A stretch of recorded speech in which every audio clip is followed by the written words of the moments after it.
Iraq Syria में अमेरिकी सैनिकों पर हमला। क्या अब होगी इजराइल हमास युद्ध में अमेरिका की एंट्री?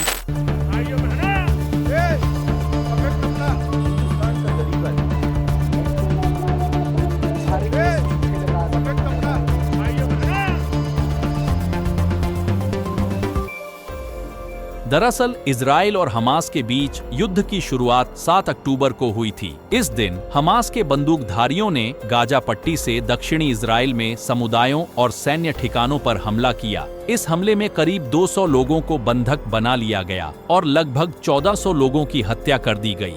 हमास फिलिस्तीनी क्षेत्र का सबसे प्रमुख इस्लामी चरमपंथी संगठन है। इसका गठन 1987 के जन आंदोलन के दौरान हुआ था। हमास इजराइल को मान्यता नहीं देता और यह पूरे फिलिस्तीनी क्षेत्र में इस्लामी राष्ट्र की स्थापना करना चाहता है।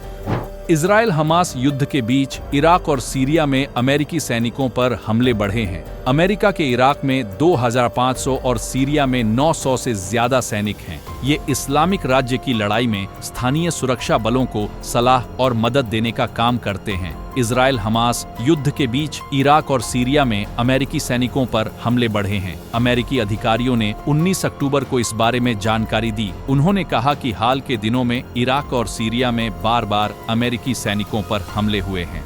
न्यूज एजेंसी रॉयटर्स की एक रिपोर्ट के मुताबिक सीरिया में 18 अक्टूबर को अमेरिकी बलों पर एक ड्रोन हमला हुआ। इसमें सैनिकों को मामूली चोटें आई हैं। वहीं दूसरे ड्रोन को मार गिराया गया। इससे पहले भी इराक में अमेरिकी सैनिकों पर ड्रोन से हमला करने की कोशिश की गई, जिसे सैनिकों ने विफल कर दिया। वहीं 19 अक्टूबर को पश्चिमी इराक के ऐन अल असद हवाई बेस पर ड्रोन और रॉकेटों से हमला किया गया। यहाँ अमेरिका और कई अंतर्राष्ट्रीय बलों का सैन्य बेस है। इसके अंदर कई धमाकों की आवाज सुनाई दी। बगदाद में अमेरिकी सेना पर रॉकेट हमला।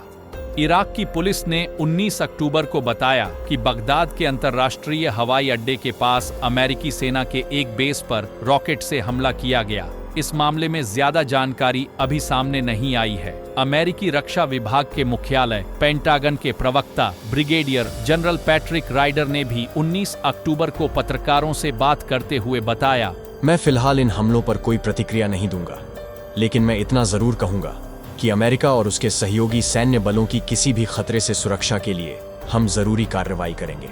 ब्रिगेडियर राइडर ने इजराइल हमास युद्ध से इन हमलों का कोई संबंध होने से इनकार किया है। उन्होंने कहा, हमारे पास मौजूद जानकारी के मुताबिक 7 अक्टूबर को हमास के हमलों से अमेरिकी सेना पर हुए हमलों का कोई सीधा संबंध नहीं है। अमेरिका के इराक में 2500 और सीरिया में 900 से ज्यादा सैनिक हैं। ये इस्लामिक स्टेट की लड़ाई में स्थानीय सुरक्षा बलों को सलाह और मदद देने का काम करते हैं। इजराइल हमास युद्ध के बीच स्थानीय रूप से तनाव बढ़ा है। इसके चलते अमेरिकी राष्ट्रपति जो बाइडेन ने पिछले 2 हफ्तों में नौसैनिक बलों को मध्य पूर्व भेजा है। इसमें 2 एयरक्राफ्ट कैरियर, वॉरशिप और करीब 2000 नौसैनिक शामिल हैं।